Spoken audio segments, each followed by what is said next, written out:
ஆ வணக்கம் நண்பர்களே. நான் தான் உங்க குமுதா வந்திருக்கேன். எல்லாரும் எப்படி இருக்கீங்க? இந்த குமுதாவ எதிர்பார்த்து காத்துட்டு இருந்தீங்களா?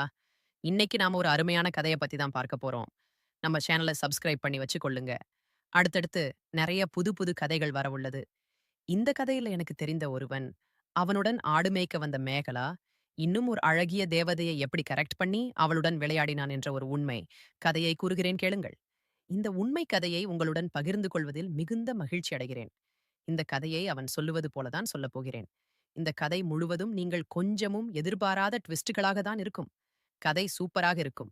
முழுமையாக இந்த கதையை கேளுங்கள். ரொம்ப சுவாரஸ்யமாக இருக்கும். கதையை முழுமையாக பார்த்துவிட்டு, உங்களோட கருத்துக்களை மறக்காமல் என்னிடம் கீழே சொல்லுங்க. வாங்க கதைக்கு போகலாம். என் பெயர் கோபாலகிருஷ்ணன். எல்லோரும் என்னை கோபால் என்று தான் கூப்பிடுவார்கள். எனக்கு 28 வயசு ஆகுது. காட்பாடி அருகே உள்ள ஒரு சிறிய காட்டு கிராமம் தான் பூலூர். எனக்கு படிப்பு வராமல் 12ஆம் வகுப்பு ஃபெயில் ஆனதால, வீட்டில் ஆடு மாடு வாங்கி மேய்க்க விட்டுட்டாங்க. நான் தினமும் காலை 6 மணிக்கு மேய்ச்சலுக்கு போவேன். வரதுக்கு மாலை 6 மணி ஆகும். சாப்பாடு எல்லாம் கட்டிக் கொண்டு போயிருவேன். எங்க ஊர்லிருந்து 2 கிலோமீட்டர்ல இருக்கிற ஒரு சின்ன கிராமம் தான் எழுப்பூர். அந்த ஊர்ல இருந்து ஆடு மேய்க்க ஒரு பெண் வருவாள். அவள தான் இந்த கதையின் கதாநாயகி மேகலாவ பத்தி சொல்லணும் என்றால், அவளுக்கு வயசு ஒரு 40 இருக்கும். மாநிறமாயிருப்பாள். ஆள்கட்டையா தான் இருப்பா. நல்ல குண்டா இருப்பா. சிரித்தால் கன்னத்தில் அழகான குழி விழும். அளவான உயரம் பார்க்க ரொம்ப அழகாக தான் இருப்பாள். அவள் எப்போதும் சேலைதான் அணிவாள். மேகலாவுக்கு ஊர் இருப்பூர். அவ புருஷன் காட்பாடி மார்க்கெட்ல மூட்டை தூக்குறான். காலையில 5 மணிக்கே போயிருவான். ராத்திரி வர 10 1000. அவளுக்கு 2 பிள்ளைங்க, ஒரு பொண்ணும் ஒரு பையனும். பையன் சேலத்துல ஸ்கூல்ல படிக்கிறான். ஹாஸ்டல்ல தங்கி மேகலா ஆடு மேய்க்க வருவான். நான் எப்பவும் போல ஆடு மேய்க்க போல பாட்டு கேட்டுட்டு மேய்ச்சிட்டு இருந்தேன். அந்த பக்கமா இன்னொரு ஆட்டுக்கூட்டம் வந்துச்சு. அது மேகலா மேய்ச்சிட்டு வந்தா, மேகலா வந்து என்கிட்ட பேச்சு குடுத்தா, "எந்த ஊரு உங்களுக்கு ஒண்ணு கேட்டா, நான் அவகிட்ட எனக்கு பூனூர் என்றேன். உங்களுக்கு எந்த ஊருன்னு நான் கேட்டேன். கேட்க அவ எழுப்பூர்ன்னு சொன்னா, 2 பேரும் ஆடு மாடு மேய்ய. அவ வாப்பா, ஆடு மேயட்டும். அப்படி நிழல்ல கொஞ்சம் உட்காருவோம்ன்னு சொன்னா, சரின்னு நானும் போய் உட்கார்ந்தேன். அவ அப்படியே நிழல்ல படுத்தா. அவளுக்கு நல்லாவே தூக்கம் போயிட்டு.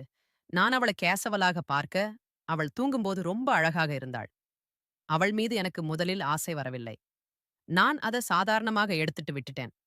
அப்புறம் மதியம் 2 ஆயிருச்சு. குளத்துக்கு பத்திட்டு போனோம். அங்க தண்ணி காட்டி ஆடு மாட்ட குளிப்பாட்டனோம். 2 பேரும் போன் சாப்பாட்டு கூடை வெளியில வச்சுட்டு தண்ணிக்குள்ள இறங்கி மாட்டை குளிப்பாட்டிட்டு இருந்தோம். அவள் மாட்டை குளிப்பாட்டும் போது என் கண் அவளையே நோக்கி சென்றது.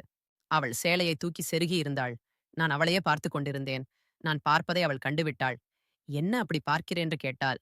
நானும், இல்ல நீ மாட்டை எப்படி குளிப்பாற்ற என்றுதான் பார்த்துக் கொண்டிருந்தேன் என்று சொல்ல அவளும், அப்படியா அப்ப சரி என்றாள். அப்புறம் நாங்க மாட்டை குளிப்பாட்டிட்டு மேய விட்டுடு எங்களுக்கு பசிக்குதுன்னு நாங்க சாப்பிட ஆரம்பித்தோம்.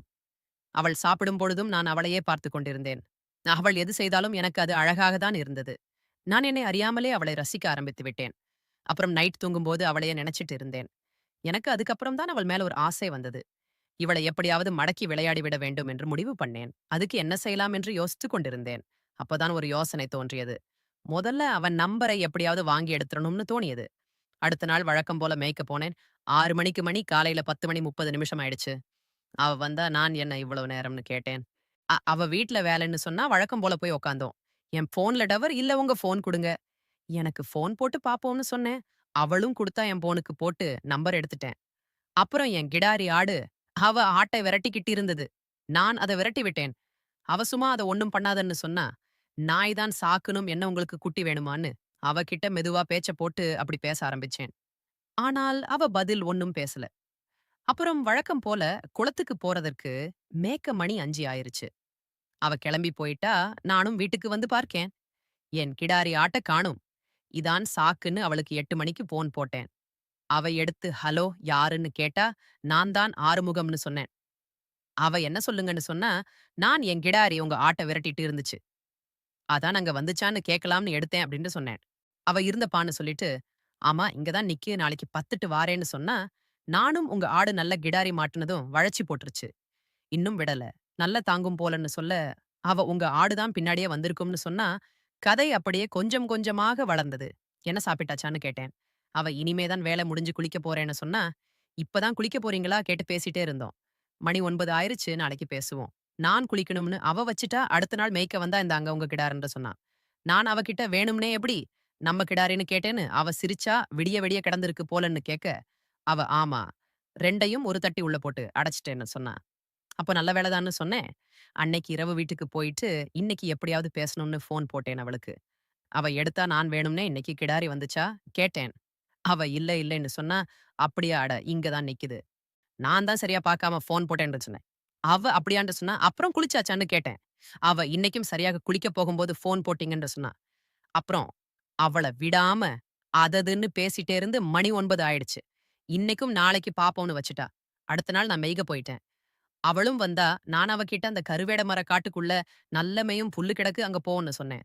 அவளும் அப்படியா சரி அப்படி நான் போன்னு சொன்னா. அங்க போய் மேய்ச்சோம். மேய்ச்சுக்கிட்டு இருக்கும்போது நான் கொஞ்சம் கொஞ்சமாக அவள்ட்ட கதை கொடுப்பேன். அவளும் நன்றாக பேசுவாள். நான் செல்ல செல்ல கொஞ்சம் கொஞ்சமாக அவள் கக்ளோஸ் ஆகுவது தெரிஞ்சது. எனக்கு அது ஒரு நல்ல அறிகுறியாக இருந்தது. இருந்தாலும் அவசரப்படாமல் இன்னும் நல்ல கக்ளோஸ் ஆயிட்டு. அதுக்கு அப்புறம் தான் நம்ம வேலைய காட்ட வேண்டும் என்று முடிவு பண்ணேன். அப்புறம் எப்பவும் போல வீட்டுக்கு போயிட்டோம். இன்னைக்கு அவள ஃபோன் போட்டா எங்க ஆடு வந்துச்சான்னு நான் ஆமா இங்க தான் இருக்கும்னு சொன்னேன். நாளைக்கு கூட்டிட்டு வாங்கன்னு சொன்னா சரின்னு சொல்லிட்டு நான் அவளை விடாம பேசிட்டே இருந்தேன். அடுத்த நாள் ஆடு மேய்ஞ்சிட்டு இருந்துச்சு 2 பேரும் நிழல்ல இருந்தோம். அந்த நேரத்துல நான் அவளிடம் பேச்சு கொடுத்தேன். அவ ஃபேமிலி பத்தி கேட்டேன். அவள் சொல்லத் தொடங்கினாள். எல்லோரைப் பற்றியும் ரொம்ப நன்றாக சொன்னவள், அவள் கணவனைப் பற்றி மட்டும் அவ்வளவு நன்றாக சொல்லவில்லை. அவள் கணவன் ஒரு குடிகாரன். அவன் எப்பவும் குடிச்சிட்டு வந்து, இவ கூட சண்டை போட்றதாகவும் சொன்னாள். அவளுக்கும் அவள் கணவருக்கும் இடையில பெரிதாக சொல்லிக் கொள்ளும் அளவுக்கு எதுவும் இல்லை என்றாள்.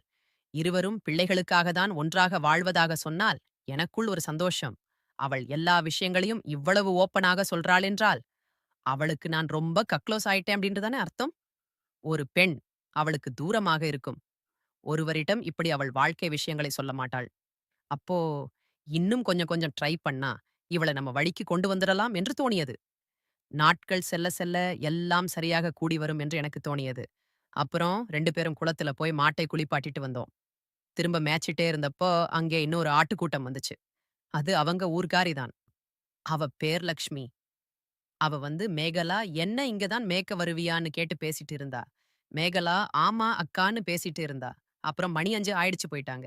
அன்னைக்கு ராத்திரி 8 மணிக்கு அவள ஃபோன் போட்டா, நானும் எடுத்தேன். அவன் நாளைக்கு எங்க மேய்க்க போகணும்னு கேட்டா, என்ன ஆச்சுன்னு நான் கேட்டேன். "இல்ல எங்க ஊர்க்காரி நம்ம மேய்க்கிற இடத்துக்கு வந்துட்டா. இனி அங்க நாம மேய்க்க வேண்டாம்னு சொன்னா, நானும் சரி. அப்ப நாளைக்கு ஒரு நாள் அங்க போவோம். அடுத்து வேற இடம் பார்த்துக்கலாம்." அப்படின்னு சொல்லிட்டு பேசிட்டு இருந்தோம். எனக்கு ஒரு சந்தேகம். மேகலா நம்ம வழிக்கு வந்துட்டாளான்னு, அவங்க ஊர்க்காரி கூட மேய்க்க போகாம என் கூட தான் வரணும்னு சொல்றா. அப்ப நான் அவள மடக்கி, என் வலையில விழ வச்சுட்டேனா, எனக்கு அவ கரெக்ட் ஆயிட்டாளா? என்று ஒரு சந்தேகம் வந்தது. என்னதான் சந்தேகமாக இருந்தாலும் நடப்பதை எண்ணி, உள்ளுக்குள்ள ஒருவித சந்தோஷமும் வந்தது.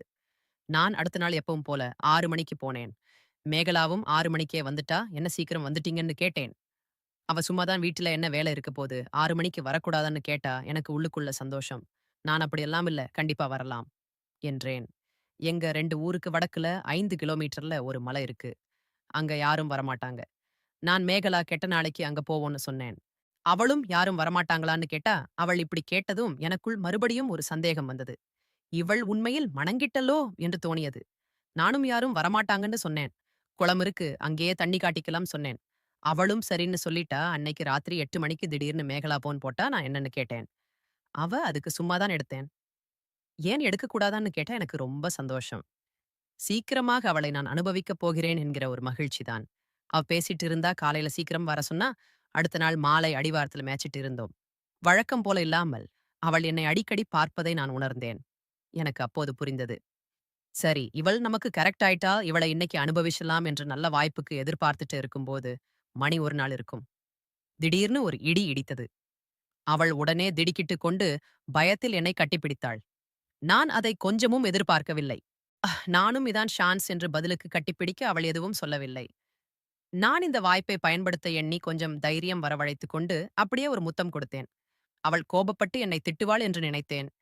ஆனால் அவள் அதை ரசித்தாள்.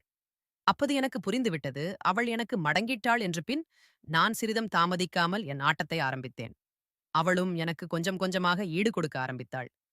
அப்புறம் எங்கள் விளையாட்டு நல்லாக ஆரம்பித்தது.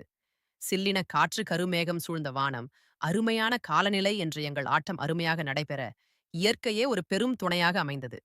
6 மணி வரை நன்றாக நாங்கள் அந்த மலை அடிவாரத்தில் தாறுமாறாக விளையாடினோம்.